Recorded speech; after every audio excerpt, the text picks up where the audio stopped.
Shalom, shalom, que abuelos bendigan el nombre de Yahshua. Hoy vamos a continuar con Mateo. Nos toca Mateo 12, donde vamos a ver cómo Yahshua supuestamente va a abolir el Shabbat.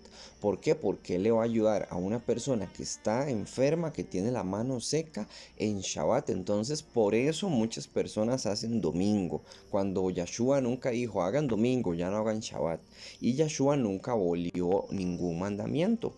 Lo vimos en Mateo 5, 17 y 18 en adelante, que él jura por el cielo y por la tierra que él no iba a quitar ni una sola letra del Shabbat. Pero aquí la gente se va a agarrar de un texto mal leído para decir que Yahshua abolió la ley. Tanto hacen esto con Mateo, como lo hacen con Kefa, con Pedro, como lo hacen mucho con Shaul. Con Shaul lo hacen en especial. Es más, Shaul es el abanderado, mal llamado Pablo, es el abanderado del cristianismo. ¿Por qué? Porque pareciera que Pablo abolió muchos mandamientos, pero eso no es cierto. Ya tenemos varios videos sobre Shaul, que es un profeta mal entendido. Hay que recordar que lo que es Marcos, Lucas y Pablo, mal llamado Pablo, se llamaba Shaul, ellos no eran apóstoles, ellos eran profetas, que no es lo mismo. Y eran personas muy importantes, sí, es verdad. Fueron historiadores que registraron cosas de la vida de Yahshua, muy bien, pero no eran apóstoles. Y aunque fueran apóstoles, no pueden abolir una ley. Comenzamos en el 1, dice así: en aquel tiempo iba Yahshua por los sembrados en un Shabbat. Ve, tenemos que Yahshua va por unos sembrados en un Shabbat. Dice, y los talmidín tuvieron hambre y comenzaron a arrancar espigas y a comer. ¿Es lícito en un Shabbat hacer una recolección? No. O sea, uno en Shabbat, usted no tiene que estar recogiendo frutas, ni apeando, por ejemplo, limones para hacer un refresco, ni nada de esas cosas. ¿Por qué? Porque usted ya tiene que tener todo eso listo para comer. Pero estos apóstoles con los que él anda, ellos sí están arrancando espigas y están comiendo. Pero Yahshua va a dar una explicación de por qué ellos sí pueden hacerlo y por qué las demás personas no. Vamos a ver qué dice. Dice, viendo los perushim, los fariseos, le dijeron, he aquí tus talmidín hacen lo que no es lícito hacer en Shabbat, y tienen razón. Realmente ellos tienen razón al decir esto, porque en Shabbat uno no tiene que estar haciendo ningún trabajo. Usualmente la gente ya tiene la comida lista, nada más la calienta. Usted puede salir a pasear, puede ir al parque. Ya hemos hablado del Shabbat, ya hay un video y bueno, hemos hablado muchos otros textos. En Shabbat lo único que usted no tiene que hacer es comprar y vender, y entre eso hacer algún tipo de trabajo, digamos que cortar leña para el fuego y demás. Ya tiene que tener todo listo. Entonces no está bien que uno haga ciertos trabajos en Shabbat. Entonces sigamos leyendo en el 3. Dice, pero él les dijo, ¿no habéis leído lo que hizo David Hamelech cuando él y los que con él estaban tuvieron hambre? ¿Qué fue lo que sucedió? Bueno, esto ya tenemos un estudio. Ya tenemos todo el primer libro de Samuel, y ya casi terminamos todo el libro de Samuel también, la segunda parte, el primero y el segundo, ya casi terminamos el segundo. Entonces ahí está la explicación y pueden ver el video de qué fue lo que hizo David, pero se los voy a resumir rápido. David estaba siendo perseguido por el rey Saúl, y el rey Saúl lo iba a matar. David era profeta, y David, aparte de profeta, y era rey porque él ya había sido prácticamente coronado por Yahweh, ungido por Yahweh. No por el pueblo, pero sí por Yahweh como rey de Israel. Entonces él tiene un puesto de privilegio muy grande, primero como profeta, después como rey. Y él está siendo perseguido por Saúl, y abuelo sacó de ahí, y él necesita algo que comer porque él andaba con varias personas que lo acompañaron para salir de esta persecución que tuvo varios años, que le hizo Saúl para asesinarlo, y bueno, nunca lo logró porque Yahweh no lo permitió. Entonces cuando él llegó a donde estaba el arca y fue a pedirle ayuda a un Cohen, a un Cohen Agadol. El Cohen Agadol dijo que no tenía nada para darle de comer a él y a sus hombres, pero los panes de la proposición, él ya iba a cambiarlos y le podía dar los viejos a él, algo que no se debe hacer. Nadie que no sea levita puede comer de los panes de la proposición. Pero aún así, el Cohen Agadol se lo ofreció a David, David los comió junto con los suyos y se le vio como sin culpa. O sea, eso es pena de muerte, en pocas palabras. Nadie debería tocar esos panes, primero tocarlos y menos comérselos, que no sea levita, claro está. Porque eso está reservado nada más para los levitas, para que los levitas lleven el pecado del pueblo. Entonces, aquí Yahshua se está comparando con algo mayor que el rey David y mayor que el Cohen, mayor que el templo y mayor que la creación misma, porque él es Yahweh, por supuesto, es Yahweh hecho carne.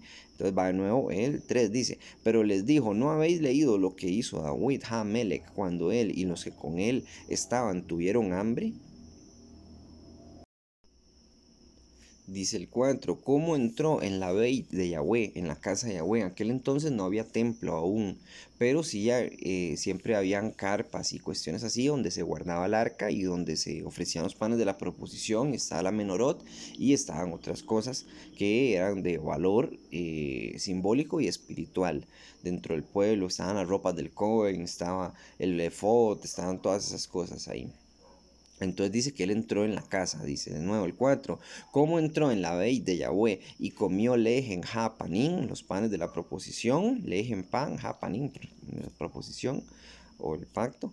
Dice que no les era lícito comer ni a él ni a los que con él estaban, sino solamente a los coanín. Ve, eso solamente los coanín. Más ni siquiera los levitas en general, sino los coanín que están en servicio en el templo o en la casa de Yahweh en este caso. Dice, ¿o no habéis leído en la Torá como en Shabbat los Kohanim en el Beit Hamishkan profanan el Shabbat y son sin culpa? ¿Por qué los Kohanim, los sacerdotes o el sumo sacerdote profana el Shabbat en el templo? ¿Por qué? Porque todos los días en el templo hay que hacer una ofrenda. Entonces, eso es un trabajo. Es más, un ejemplo. Voy a ponérselos así. Yo no soy profeta, ni mucho menos, ¿verdad? Pues soy un hermano, nada más. A mí ni siquiera me gusta que me digan Roe ni nada para que no creerme la gran cosa ni nada, porque no lo soy. Simplemente soy un hermano. Entonces, ahora, yo como hermano que soy de ustedes, si yo un Shabbat llega alguien a mi casa y quiere leer conmigo la Torah, yo lo invito, se sienta en mi casa, yo abro la Torah y yo trabajo ese día para Yahweh y le leo la Torah y soy sin culpa. ¿Por qué? Porque yo estoy haciendo un trabajo entre comillas, digamos, sacerdotal, entre comillas, pero no soy sacerdote ni nada de eso, ¿verdad? Estoy haciendo un trabajo para el tesoro de Yahweh, que estoy trayendo gente para Yahweh. Entonces, no importa si yo hago trabajo bíblico o referente a la escritura o referente a ayudarle a alguien en un día de Shabbat, porque es lícito hacer cosas buenas en Shabbat y eso es hacer algo bueno. Lo que no es lícito es comprar o vender. Eso no es lícito. Ahora, los fariseos vienen con muchas estupideces porque ellos estudian Kabbalah y estudian Talmud. Si ustedes van a una Kehilot hoy en día y ahí estudian Kabbalah y Talmud, salgan corriendo de esa Kehilot y no vuelvan nunca más, porque ahí no hay discernimiento. Ahora, la Kabbalah y el Talmud se inventan muchas reglas, como que usted no puede abrir la ventana en Shabbat tantos centímetros porque ya es pecado, ya es trabajo. Porque no se puede lavar los dientes, no todos dicen lo mismo, ¿verdad? Pero hay gente que dice que no se puede lavar los dientes porque ya eso es trabajar. No, eso no es trabajar, eso es aseo. Que usted no se puede bañar porque eso es trabajo, no, eso no es trabajar, eso es bañarse. Que usted no puede comer porque pues, eso es trabajar, no, eso no es trabajar, eso es comer. ¿Me entienden? Entonces se llevan las cosas a lo estúpido. Y en aquel entonces también era así. Entonces los fariseos iban siguiendo a Mashiach diciéndole que él violaba el Shabbat cuando hacía cosas buenas. Y Yahshua se está comparando a sí mismo con Cohen. Y los que están con él son Coanim también. Y ellos están recogiendo espigas y están comiendo. Vea que ellos trabajan tanto para Yahweh que no tuvieron tiempo ni siquiera para preparar comida para ellos. Entonces ellos cuando tenían hambre, como dice el versículo 1, andaban por un campo, que no es robar, por cierto, porque si está permitido por la Torah que si alguien tiene hambre y usted tiene un campo y quiere comer, puede comer de lo que hay en el campo, de lo que cae del campo, digamos, de lo que sobra. Eso es permitido y es un mandamiento también, aunque el campo sea suyo y usted tenga ahí una cosecha de X cosas. Usted tiene el deber de darle a la gente, entonces no están robando. Y ellos, como Kohanim que son, como el servicio que están haciendo es para Yahweh en ese mismo día, ellos tienen derecho a comer. Y Yahshua dice, yo soy más grande que el templo. Y es cierto, Yahshua es más grande que el templo. Y Yahshua es más grande que cualquier Cohen Agadol y cualquier profeta que haya existido y que vaya a existir. Entonces, Yahshua les está dando autoridad a ellos para comer, pero es porque Él es Yahshua. ¿Me entiendes? O sea, no vaya a hacerlo usted en un Shabbat, no vaya a violar el Shabbat, más bien prepárese antes con amor y con alegría y prepare comida y demás y tenga sus cosas en la casa. Tenga un postre o si quiere hacer, no quiere hacerlo, no lo haga porque no le gusta o no sé, pero haga comida rica para celebrar ese día porque es un día para descansar tanto la mente y no hablar de trabajo como el cuerpo también y no trabajar. Es un día de reposo. Si quiere ir al parque a jugar con sus hijos, usted se va al parque. Eso sí, no vaya a comprar helados ese día, no vaya a comprar algodones de azúcar o no vaya a comprar cosas de negocios en ese mismo día, no se vaya al cine. ¿Por qué? Porque tiene que pagar la entrada y demás. Entonces, eso para que lo tengan en cuenta y lo consideren. Ahora continuamos con el texto. Dice en el 6, pues os digo que uno mayor que el Beit HaMishkan está aquí. O sea, Yahshua está diciendo, yo soy mayor que el templo. El 7, y si supieras qué significa Ki, Rahamín, Hatzi, Velo, Sahak. Rahamín quiero y no sacrificios, misericordia quiero y no sacrificios. No condenarías a los inocentes. Entonces Yahshua les está echando en cara a los fariseos que ellos condenan a gente inocente, que eso sí es un crimen mayor que lo que ellos estaban haciendo, que no era un crimen. Primero porque Yahshua, ya les expliqué. Y Yahshua lo que le está diciendo es que, que Yahweh prefiere misericordia antes que sacrificios, ¿verdad? Antes que los sacrificios de animales o las ofrendas que se le hagan en el templo, los panes de la proposición. Probablemente por eso le permitió a David comer de los panes, porque David iba a ser el rey y iba a tener, bueno, un papel muy importante. Ahí lo vamos leyendo, lo estamos leyendo desde el 1 hasta llegar al final de la vida de David. No sabemos si vamos a continuar también con Salomón. Primero Yahweh nos dé vida también para hacerlo. Entonces, eso es lo que está diciendo Yahshua en este texto, en el 7, que él prefiere la misericordia o que hagan lo que es justo, que hagan la Torah antes de que le lleven sacrificios. Eso sí, no agarre los textos tan literal. O sea, si el templo estuviese hoy en día, el tercer templo, imaginemos, usted del futuro y digamos que está el tercer templo, usted tiene que llevar los sacrificios al templo, aunque ese templo esté requete contaminado y manejado por los judíos ortodoxos de hoy en día.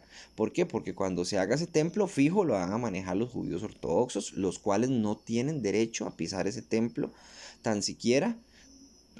¿Por qué? Porque son los levitas los que tienen que llevar ese estandarte, ¿verdad? Del templo.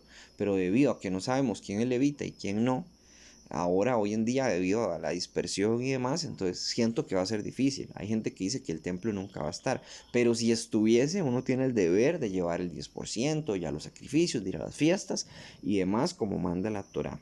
Aunque no les niego, debe ser muy difícil. Y se debe tener buen dinero, pero para Yahweh nada es imposible. Otra cosa que se está dando hoy en día, hace poquito por cierto en Israel, ha comenzado una pequeña persecución contra las personas que predican el nombre de Yahshua y dicen que Yahshua es el Mashiach. Los quieren encarcelar. No sé qué ha pasado con eso, si van a aprobar la ley, si después la van a quitar, sí o no, pero se está haciendo el intento de encarcelar a la gente y por ahí hay una que otra persona de Israel que ha contado sus anécdotas referente a eso, que a alguien lo iban a meter a la cárcel. Él cuenta esa historia, yo no lo puedo corroborar, pero bueno, hay un hombre que cuenta esa historia y demás. Bueno, eso es otro asunto. No sabemos qué va a pasar, si vamos a poder llevar las ofrendas si hubiese un templo. No sabemos si va a haber un templo tampoco. En el 8, porque el Ben Hadán, el hijo del hombre, cuando se habla del hijo del hombre, es una profecía que está en Daniel, y Daniel se refiere al Mashiach como el hijo del hombre. ¿Por qué? Porque Yahweh, cuando se va a hacer carne, que es Yahshua, él se convierte en hombre y deja de ser Yahweh. Por eso Yahshua le ora a Yahweh. Ya lo hemos hablado en otros videos donde se explica que Yahshua y Yahweh son el mismo. Que Yahshua es una parte de Yahweh, la palabra de Yahweh en la tierra. Recordemos que todo se creó con la palabra. Y si Yahshua es la palabra, entonces Yahshua, que es Yahweh mismo, es el creador de la tierra en sí. Espero no estar confundiendo a nadie ni enredándolos. Pero lo que quiero decir es que Yahshua, cuando está en la tierra, es un ser humano común y corriente con la autoridad de Yahweh. Eso es, pero sigue siendo Yahweh. Entonces, en términos humanos es muy confuso. Pero bueno, es un tema más largo de explicar y ahí les pongo el video para que lo vean. Dicen el 8, porque el Ben Hadán es Adón del Shabbat. Entonces Yahshua dice, yo soy Señor de este día, les está diciendo a ellos. Y decir que yo soy Señor del Shabbat es, digamos que para una persona común es algo demasiado atrevido de decir. Es más, muchos cristianos hoy en día se han hecho señores del Shabbat. Ellos mismos dicen, yo voy a abolir este día y me quedo con mi domingo, con mi Sunday, día del sol, día para adorar al Dios Sol. Por eso la Iglesia Católica cambió el Shabbat por el Sunday. ¿Por qué? Porque ellos como adoran el sol en sus iglesias y tienen un montón de simbologías solares, entonces por eso ellos cambiaron el día de descanso, debe de ser el Shabbat por el Sunday, ¿ve? Y eso no está prohibido, tiene que ser el Shabbat. Entonces eso es una forma de ofender a Yahweh y de hacer que las personas no hagan los mandamientos. El 8 nuevo, porque el Ben Hadán, el Mashiach, es Adón del Shabbat. Dice así en el 9, entonces, después de discutir con estos fariseos, él va a ir a una sinagoga de ellos, de los mismos fariseos, se va a ir a meter. Entonces dice en el 9, pasando de allí, vino a la Knesset de ellos, vea, una sinagoga de los fariseos, dice.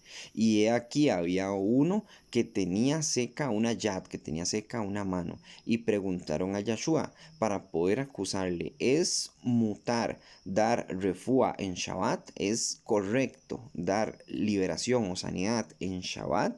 Le están preguntando, o sea, ¿está bien hecho ayudarle a alguien en un Shabbat?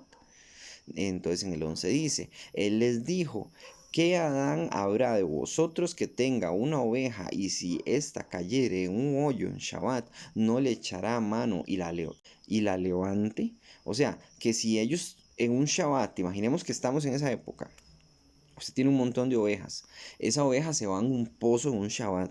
Si esa oveja se muere ahí, contamina el agua. No solamente pierde la oveja, sino contamina el agua potable. Y va a tener que esperarse varios días para usted poder volver a beber agua de ese pozo, porque si no se puede enfermar de una enfermedad muy grave al punto que puede matar a un montón de gente, a todos los que viven en su casa o más. Entonces, ¿qué es lo que está diciendo Yahshua? Que si alguien tiene una oveja y esa oveja se va en un pozo y usted no saca esa oveja, la oveja es un simbolismo de nosotros. Nosotros somos ovejas y Yahshua es nuestro buen pastor. Entonces, también está refiriéndose a este hombre que tiene la mano seca como una oveja de Israel, que también está enfermo. Y le dice Yahshua a este hombre, que es una oveja, que es el simbolismo de Israel, que está enfermo. Ustedes creen que solo por ser Shabbat yo no le voy a ayudar. Es más, en Shabbat es obligatorio ayudar a la gente a que tenga una necesidad y usted puede ayudarle. Pero hablemos de una necesidad que usted pueda ayudar. O sea, qué sé yo, no va a ir a pagar una hipoteca en Shabbat, ¿me entiende? Usted puede pagarla el lunes si quiere, o un martes, o cualquier otro día, no tiene que ir a hacerlo ese mismo día. Pero si alguien se tropieza y se cae o se está ahogando, usted tiene que ir y ayudarle en Shabbat. Es más, dentro del judaísmo hay una ley que dice que si una persona se está ahogando en Shabbat y no es judía esa persona, usted no le tiene que ayudar. O sea, puede ser de la tribu de Dan, de la tribu de Manasés, de la tribu de Neftalí, pero si no es de la tribu de los judíos ortodoxos, porque esa tribu ni siquiera existe, pero bueno, ustedes saben a lo que me refiero, usted no les tiene que ayudar. Eso yo ya lo comenté en El Mesías contra el Talmud. Ahí está el video, que es uno de los primeros videos que subimos, que es muy importante la gente, que si se pone a ver judíos hoy en día por internet, o a decir que los judíos son muy sabios y nuestros grandes maestros y todo eso, tenga mucho cuidado porque usted está cayendo en la trampa de Satanás. Y Satanás lo va a manipular a través del judaísmo. Entonces, le recomiendo que no vea más judíos ortodoxos, que si dicen Hashem, no lo vea. ¿Por qué? Porque ni el nombre se sabe, se llama Yahweh. Y Hashem no existe en la escritura. El Mesías decía el nombre de Yahweh, los profetas también, Isaías decía Yahweh, todos decían Yahweh y escribían Yahweh, ninguno dijo Hashem. Entonces eso es un gran error. Ya por ahí ya hay un velo y ya la gente está cegada y no son sabios. Entonces, bueno, les recomiendo ese video, muy importante, véanlo y compartan también, intenten compartir la información para llegar a más gente, a familiares o no sé. Bueno. En el 12 dice, pues cuando más vale un Adán que una Kebesh, ¿cuánto más vale una persona que una oveja?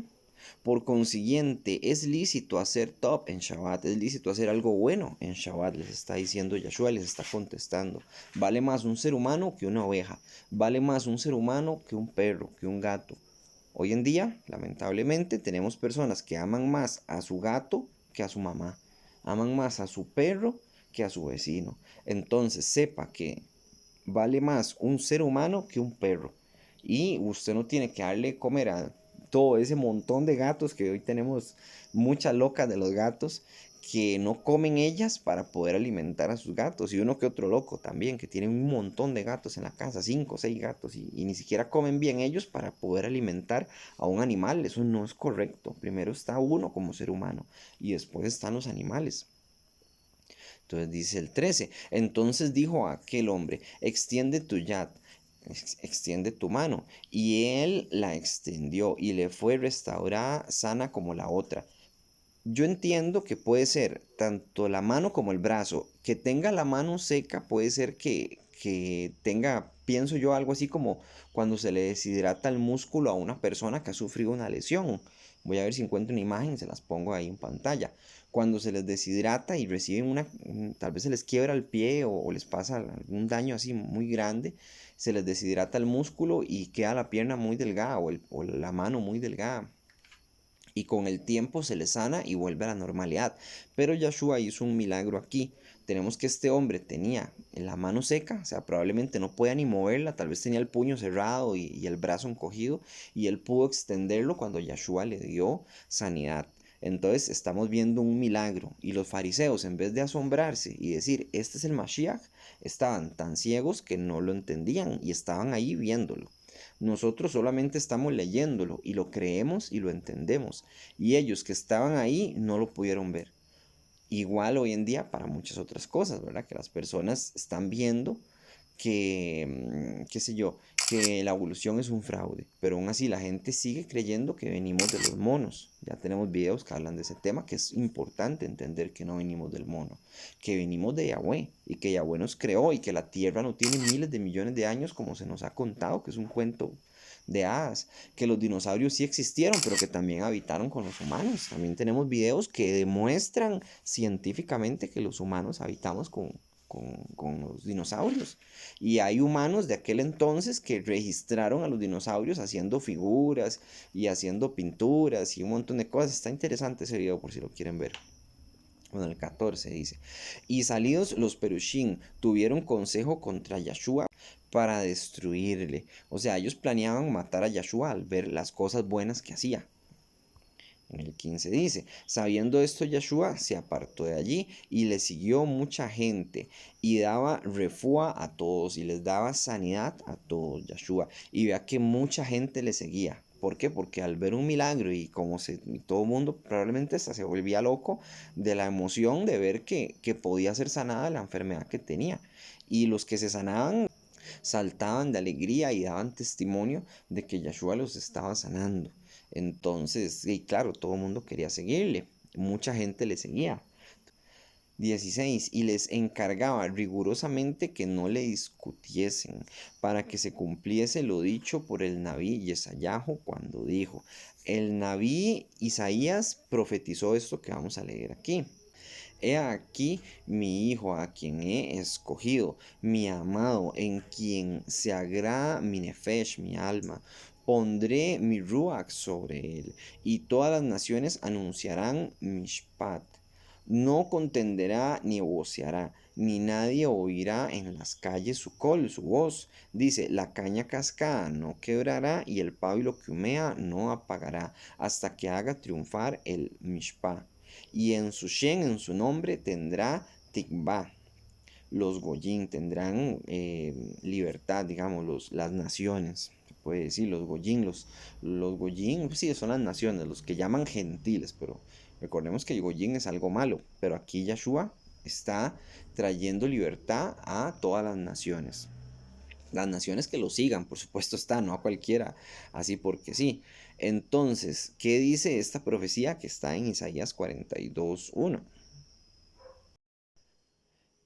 Vamos a leerlo en Isaías porque es muy interesante. Dice así, dice Jacob, mi siervo, vea cómo se refiere a Israel siempre. O sea, Yahshua no está hablando de Israel en el momento que estamos leyendo en Mateo, pero la profecía él la está citando de Isaías y esa profecía se refiere a Israel primero y a las naciones después. Entonces dice así, Jacob mi siervo, yo lo ayudaré, Israel mi escogido, mi alma lo ha aceptado a él. Yo he puesto mi ruaj en él, yo he puesto mi Espíritu Santo en él.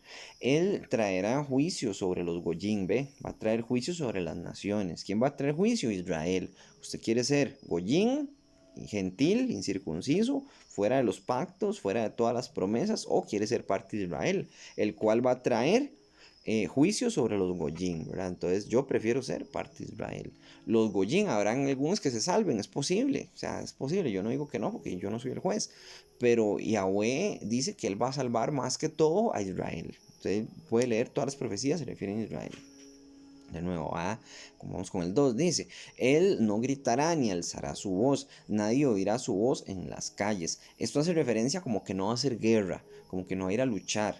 Eso es a lo que se refiere. Pero Yahshua no va a luchar en este momento que estamos leyendo en Mateo y hoy en día nosotros, él todavía no va a luchar, pero sí en Apocalipsis dice que él va a sacar la espada que sale de su boca y ahora sí va a arrasar a todos los Goyim, a todas las naciones. ¿Ven? Entonces hay que leer siempre el contexto.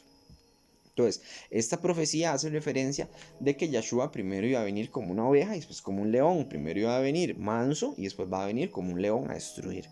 Entonces vamos a leerla bien. Dice, él no gritará ni alzará su voz, nadie oirá su voz en las calles, él no quebrará la caña debilitada ni apagará la mecha que humea. Él traerá justicia de acuerdo con la verdad. Ok, él va a traer justicia, dice. Y dice que no quebrará la caña cascada ni apagará el pabilo que humea. ¿A qué se refiere con eso? Una caña cascada, yo lo he explicado en otros videos, es algo muy peligroso. ¿Por qué? Porque la gente al tomar una caña cascada la utilizaban y se sujetaban de ella y se confiaban. La persona ponía su mano sobre ella y tal vez iba escalando, que sé yo, una montaña o caminaba y ponía su peso sobre esa caña. Cuando esa caña se quebraba, porque estaba cascada, estaba a punto de quebrarse, era posible que le atravesara la mano o le atravesara, qué sé yo, el pecho o algo, porque estaba confiado poniendo su peso sobre ella. Y es un artefacto peligroso, entonces es mejor quebrarla. Un ejemplo, si usted está en el campo, es mejor agarrar esa caña, quebrarla para que nadie se sujete sobre ella y no se lastime, a dejarla ahí. Y el pábilo que humea, el pábilo es lo que se utiliza en el aceite. Cuando está humeando el pábilo, que es como decir una vela, pero en aquel entonces no se usaban velas, se usaba aceite. eh, Ese pabilito era el que usted encendía para poder alumbrarse. Y un pábilo que estaba humeando era mejor botarlo y poner uno nuevo. ¿Para qué? Para que ese pábilo pudiera alumbrar bien. Entonces, ¿a qué se refiere con la caña cascada y el pábilo que humea? Se refiere a la gente mala. Dice, él no va a apagar la caña, no va a quebrar la caña cascada, o sea, no va a venir a destruir a los malos. Un pábilo que humea es algo que ya no da luz, entonces igual hay que cambiarlo, hay que botarlo y reemplazarlo. Entonces lo que dice esta profecía es que Yahshua todavía en este momento que estamos leyendo en Mateo y hoy en día que estamos estudiando nosotros, todavía no va a destruir al malo, ¿verdad? No va a destruir el mal en general en el planeta Tierra. Entonces él va a tener misericordia y va a esperar a que el pábilo se apague solo y que la caña se quiebre sola. Eso es la forma en que yo se lo explico a ustedes. Entonces, hoy en día un criminal sí muere, por supuesto, y muere por sus crímenes. Igual la persona que haga el mal, que está muy metida en drogas, que etcétera, ¿verdad? Se puede poner un montón de ejemplos. Esa persona tarde o temprano se va a quebrar o se va a apagar esa luz, que es su vida. Pero Yahweh va a dar tiempo, va a tener paciencia y todavía no la va a arrancar. O sea que si usted está haciendo algo malo, pongamos un ejemplo, Yahweh puede tener paciencia sobre usted, lo va a castigar, sí, es innegable. Y si ya pone juicio, entonces ya va a morir o le va a caer una enfermedad horrible y es juicio y hasta ahí llegó, ¿verdad? Entonces muy atento con eso. Pero a lo que se refiere esta profecía es que Yahshua todavía no iba a venir a conquistar. Y muchos fariseos de aquel entonces y hoy en día los judíos ortodoxos, que son descendientes de ellos, dicen que Yahshua no es el Mesías porque él no vino a hacer juicio como dice la Torá, porque la Torá dice y el Tanakh dice que cuando iba a venir el Mesías él iba a poner orden y se iba a acabar los enemigos. Y es verdad, pero eso es en Apocalipsis, todavía no. Entonces hay que esperar. Eso es lo que se refiere el texto. El 4 dice, no se debilitará ni será machacado hasta que haya establecido justicia en la tierra y su nombre los Goyim, en su nombre los Goyim confiarán. Entonces, este texto, esta parte 4 podemos decir que dice que no se debilitará ni será machacado hasta que haya establecido justicia en la tierra. Él no ha establecido justicia en la tierra todavía, se puede decir. O sea, ¿por qué? Porque no ha venido con su reino, que ese va a ser el que va a venir en Apocalipsis, pero eso va a ser después, como les vengo explicando. Entonces, si usted lee el texto completo, usted va a decir, se cumple una parte, pero la otra no, y así es. Es más, cuando usted lee qué sé yo, al rey David, usted lee los salmos, que son profecías de la venida del Mesías, de cómo iba a morir y demás, hasta se profetiza. Creo que es en el Salmo 22, que él iba a ser traspasado de sus manos y sus pies, que iban a jugar con sus ropas. Que le hacían a romper, que se refiere al tarit, ¿verdad? Que le iban a romper en dos, y bueno, y tantas otras cosas que él iba a sufrir y demás, el Mesías. Pero también hay otras profecías que dicen que él va a venir a conquistar. Entonces se cumplió una, pero la otra todavía no. Hay que esperar. Dice en el 22, entonces fue traído a él un poseído por Sheidim, por demonios, que dice que era ciego y que era mudo, era Iber e Ilem, y le dio refúa, le dio sanidad, de tal manera que el ciego y mudo veía y hablaba. Ok, entonces viene alguien ciego y mudo. Ya hemos hablado del simbolismo de ser ciego, que es no entender lo que, bueno, dentro de la Biblia cuando se habla de una persona que está ciega, que tiene un velo, es una persona que no entiende nada, o sea, que no entiende los mandamientos, que no entiende la Biblia, que no ve la realidad de las cosas. Es una persona ciega, o sea, dentro de un punto de vista simbólico. Y mudo se puede decir que es una persona que no puede, pienso yo, como predicar la palabra. Esa es mi forma de verlo. Ahora, entonces dice que él está dando sanidad, de modo que puede ver y hablar. Entonces, eso es de dentro de un simbolismo, pero por supuesto está sucediendo físicamente. El hombre sí era mudo y sí era ciego y ahora puede hacer las dos cosas. Entonces, es físico y simbólico en el 23. Y toda la gente estaba atónita y decían, ¿será este aquel Ben David? El hijo de David, de nuevo es otra profecía del Mesías, que iba a descender de David. Por eso nosotros estamos leyendo Samuel, segundo de Samuel y el primer libro de Samuel y el segundo libro de Samuel, porque David tiene mucho simbolismo con el Mesías y también tiene ese parentesco genético. Entonces es muy importante leerlo también. Bueno, toda la Biblia hay que leerla y se aprenden muchas cosas. Está muy interesante la vida de David. El 24. Malos Perushim, al oírlo, decían: Este no echa fuera a los Sheidim, sino por Baal Zeú Sar Ha-Sheidim. Entonces, lo que dicen los fariseos es: el Mesías no está echando los demonios por ser el Mesías, sino que los está echando porque él es Satanás, él es Belcebú, señor de las moscas. Baal, señor, Zeú, moscas.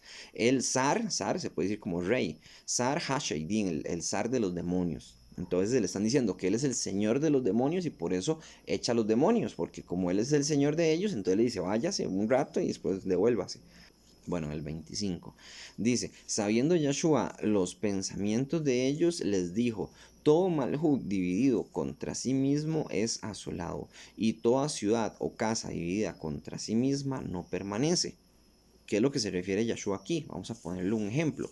Si usted trabaja para una empresa o la empresa suya, imaginemos que la empresa le pertenece a usted, al que está escuchando este audio, y usted pone a trabajar a varias personas y esas personas le empiezan a robar a la empresa, le roban los materiales, le roban las ventas, le roban todo, entonces va a llegar un punto en que la empresa va a quebrar y no se va a sostener. Y eso es lo que ha sucedido muchas veces también. Entonces, ¿qué pasa? Eso es lo que está diciéndole Yeshua. Si yo soy Satanás y yo saco a mis demonios del cuerpo de esta gente, ¿cómo voy a mantener mi reino, el Sheol, el infierno, en pie si yo estoy sacando a los demonios y estoy sanando a la gente y estoy predicando la palabra de Yahweh? ¿Cómo voy a mantener el imperio de Satanás si yo soy Satanás y estoy limpiando el mundo de pecadores y le estoy diciendo a la gente que haga las cosas bien? ¿Verdad? O sea, eso es lo que le está diciendo Yahshua a ellos, con otras palabras, por supuesto. Bueno, como el video está quedando un poco largo, entonces vamos a dividirlo en dos partes. Esta va a ser la primera parte y si Yahweh lo permite, la semana que viene hacemos la segunda parte y terminamos con el texto de Mateo. Que Yahweh los bendiga en el nombre de Yahshua. Shalom, Ubrahot, paz y bendiciones.